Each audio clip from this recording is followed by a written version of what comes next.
When a volcano erupted in Iceland last April, sending ash into the air, civil aviation authorities imposed the longest peacetime shutdown of airspace over Europe ever. The cost to airlines, businesses and tourists ran into the hundreds of millions of dollars. Was it an overreaction? Was it safe to fly? This tiny, noisy contraption might have found the answer.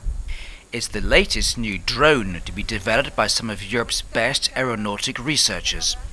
With a camera and sensors on board, it can read ash and chemical levels and send readings back in real time to any ground base. This drone is actually made up of pretty simple technology. It's only worth, say, $1,000. However, the market for drones could be around $100 billion within a decade.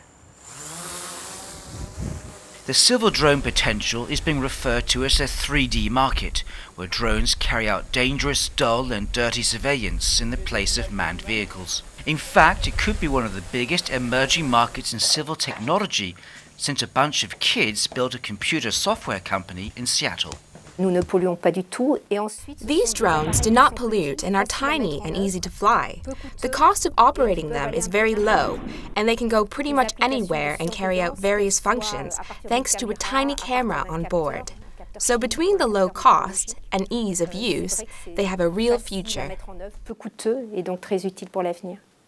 Just outside the French city of Bordeaux, more known for world-class wine, a new venture is underway. This building houses startups trying to get ahead in the civil drone market. At the moment, it's a business that's counted in the hundreds of millions of dollars, but that could change very quickly.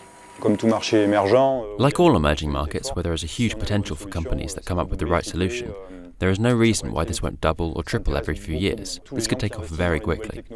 Drones interest all those who are interested in investing in new technology, especially green technology, because these drones can monitor activity on a pipeline, for example, so a lot of people are interested.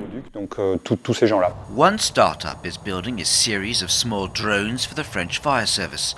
The planes will be able to send data back during forest fires, and they cost a tenth of that of a standard helicopter, and hundreds of times less to fly each mission. The military market for drones is well established, but civil applications opens up whole new opportunities for both sides. I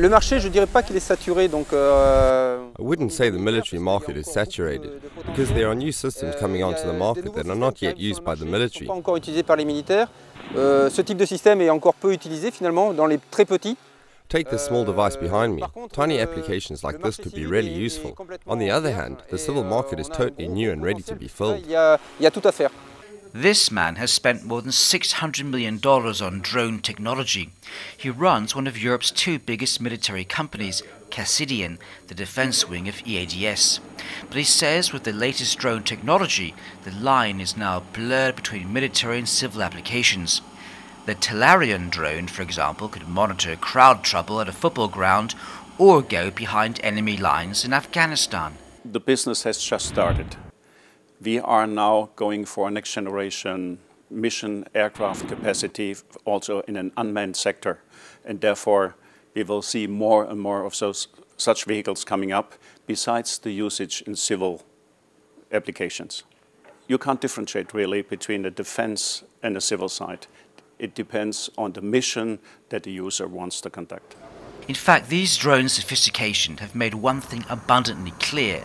Pilots are, in theory at least, completely obsolete, whether it's a fighter jet or the plane you take on holiday. Technology-wise, it's rather easygoing.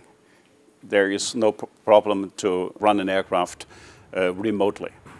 The second issue is acceptance of passengers. The people from Airbus are very much aware. So it's not a technical problem, it's more a problem of acceptance in the market and certification. In fact, the applications for drones stretches the imagination. Those university engineers you saw earlier have just found a new way for bosses to snoop on those employees having a siesta down the corridor. The system just needs to be perfected.